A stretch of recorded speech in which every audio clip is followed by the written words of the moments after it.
I'm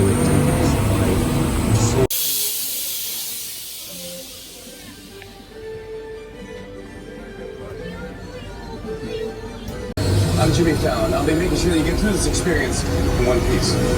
You got the very best guide. Nikki. And the greatest tribe. Yolanda. They're the best. I love them. Even though Nikki. owes me $5. I know you guys are excited to get on the tour, but first, a few safety rules. Alright, relax. It's 2020. I can just Venmo him later. Take a look at your screens. This image will appear throughout this legit city. But what sets this city apart from all the others around the world? This one is dedicated entirely to the making of motion pictures and TV shows and commercials and music videos. And speaking of, you guys, it is busy with production today. That I'm going to explain to you what will happen if we all of a sudden, without any graceful stages on the right. How cool is that? But today they're used by good girls. That's Greta, Academy Award-winning director. Here's Peter Jackson. It's the original King Kong.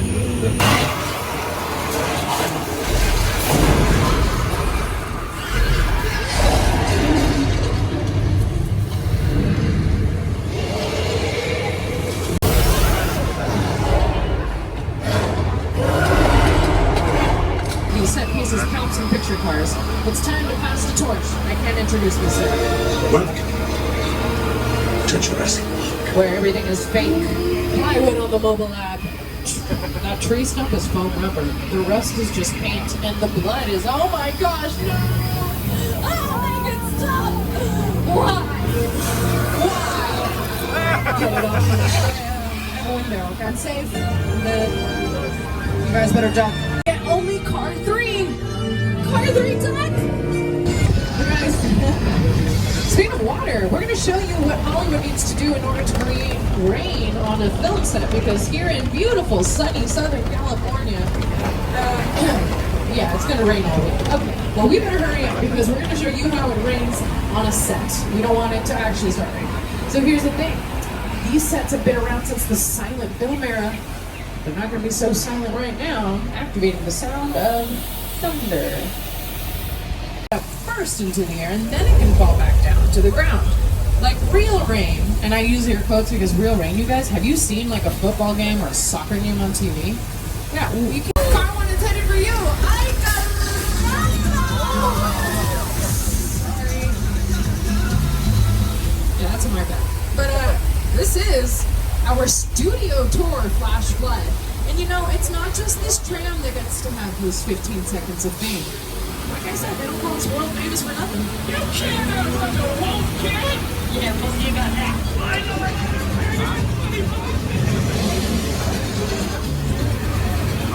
Lady Gaga also put this in her Judas music video. Oops, misspoke.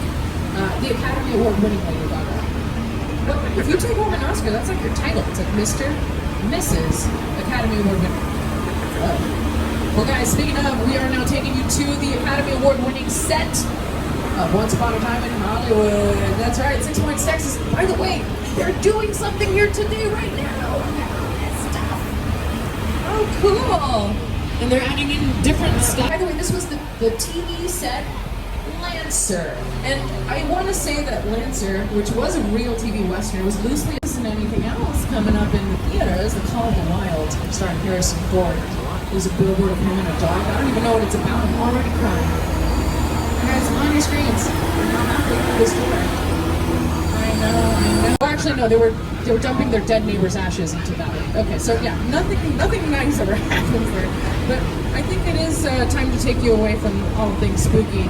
In fact, one of my favorite places in our back lot is currently dressed up to look like the 4-season series on NBC with Kristen Bell and Ted Danson. Welcome to the good place. You, Eleanor Shunstrom, are dead. Cool. This location, the afterlife, I've never ever seen this. You're in the good place. I'm not supposed to be here. I can't risk going to the bad place. Maybe it's not all that bad. How can I help you? What is the bad place? Well, it doesn't sound awesome. Well, guys, before you knew this as the good place, this was actually known as the birthplace. These monsters were invented by Universal in the 1930s, introducing Hollywood to a whole new genre of film, but We were inspired by German expressionism. Okay, guys, we're traveling right next to a film cell route. Archaeological points up and producing audio. Again, for the Hallmark channel, folks, this is a practical set. Did I give you the differences between these buildings? Did I explain what a facade is? What? Oh, excuse me. Most of the buildings in our studio are what we call facades. It's a French. Maybe we stay at home and watch it on Netflix. Or maybe we're on our phone watching YouTube. They're actually trainers. I think this is the longest street in the studio. I'm willing to say, because Steven Spielberg has left such a massive footprint for Universal Studios and an impact as well. In fact, he has a long history here, so check this out. 16 years old. I began hanging out in Universal during my summers. I went to college nearby. She came over a lot. Tried to become a director. Universal Studios is my birthplace. This is the place I consider my first home. And I love it here. And I keep coming back. And how sweet is that? You're a director, you've made all these movies, you got your start in a studio, and the studio pays honor to you by naming a street after you, and kind of like rebuilding some of the little vignettes of the movies you've directed. For example, we're now in Amity Island. This is the small New England town that was featured in the Universal movie Jaws. Is that a tuba? No, not the tuba. Oh my gosh, there's a shark out there. Who do we call? Don't say Ghostbusters. All right, thank you, guys. But we don't need Ghostbusters. We have Hank. Look, he's already out there. What's up, Hank? We used to date. Show off your famous left hook. You know, the one you show off at every party you go to. You know what, Hank? Maybe that's where we're not together. No. Oh my gosh. No, I can't believe it, Hank. I never got to ask you for my PlayStation back. All right, we gotta get your seat next to a fleet of gasoline tanks.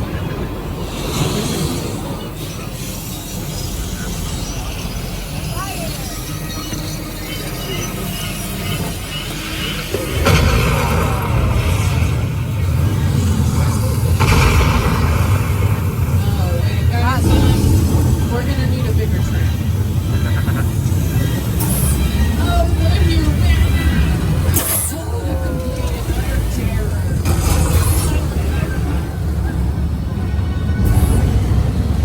Jaws on fire. Ladies and gentlemen, put your fins together. That was a fantastic performance from Bruce. He's our studio tour shark. He's not the shark that was featured in the movie because that shark literally did not work. Oh, he likes to do the backstroke and he prefers to do it with music.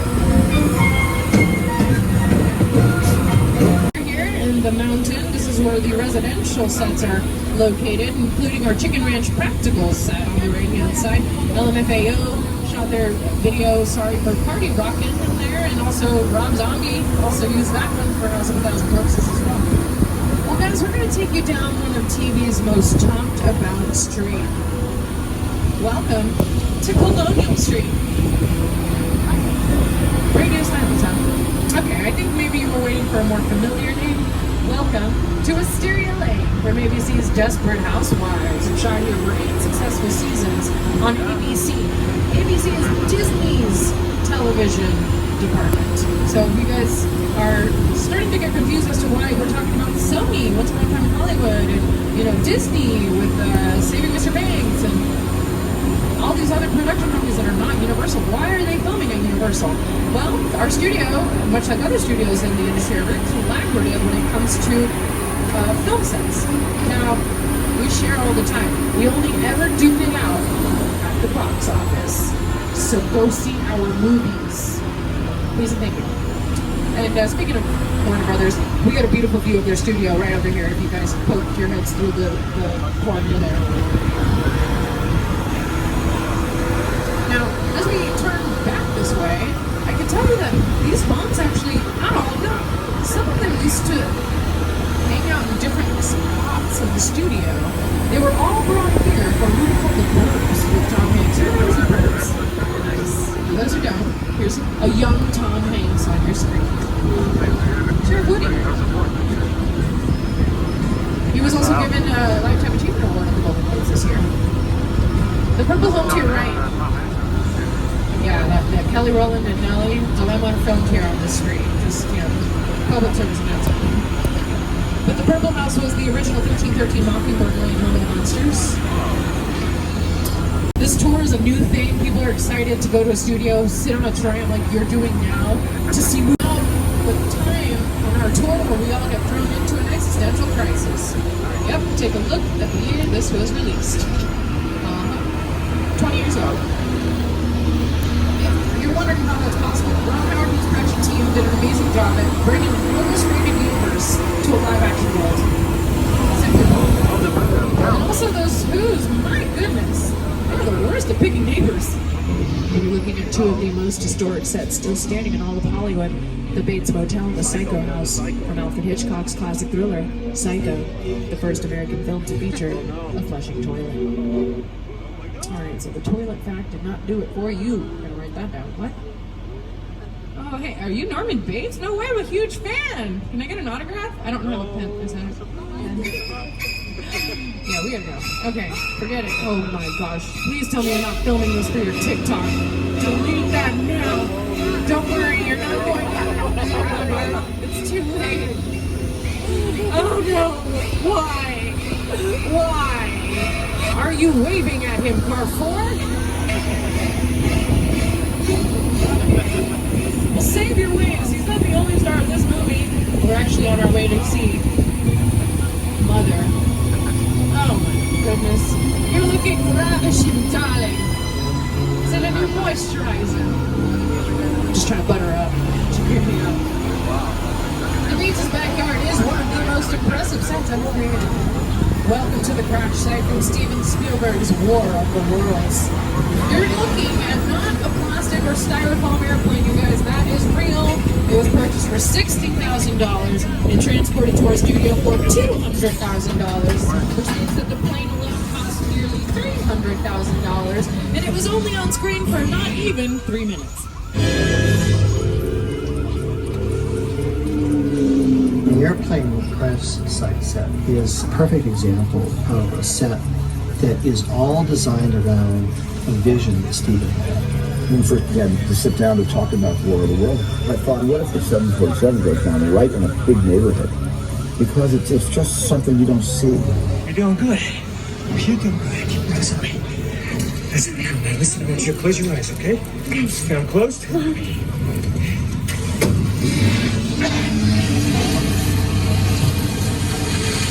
Robbie, get in. Get in.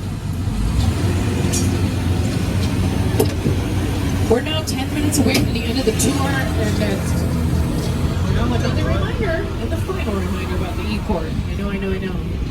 I'm a broken record. But am I a pretty broken record? Oh, that's a pretty broken record. Look at that. But behind that massive blue screen, that is the world's largest freestanding backdrop.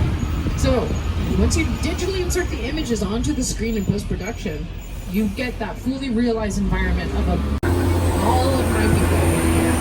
Guys, I had to call in for backup because do you see this car there? It doesn't have a license plate or even a parking pass. That's my friend Dominic Toretto. He's keeping a super low profile here. This morning, on my way to give you this tour, I witnessed a very, very sketchy crime. And, I was trying to be a good employee. I reported it, but that only got me into really big trouble. So I had to call for my friends here. Now, my other friend is actually meeting us here. I'm going to fill you in on a little more details. So he's here now. Hey, can you introduce yourself, please? My name is Roman Pierce. Pleased to meet you. My buddy Hobbs asked us to stash you from Shaw for a while. So we brought you in our secret spot. All right, look, guys, we're gonna keep Shaw from finding you, but to keep you safe, we need your help. We don't want the syndicate tracking us here, so put away your cameras and turn off your cell phone.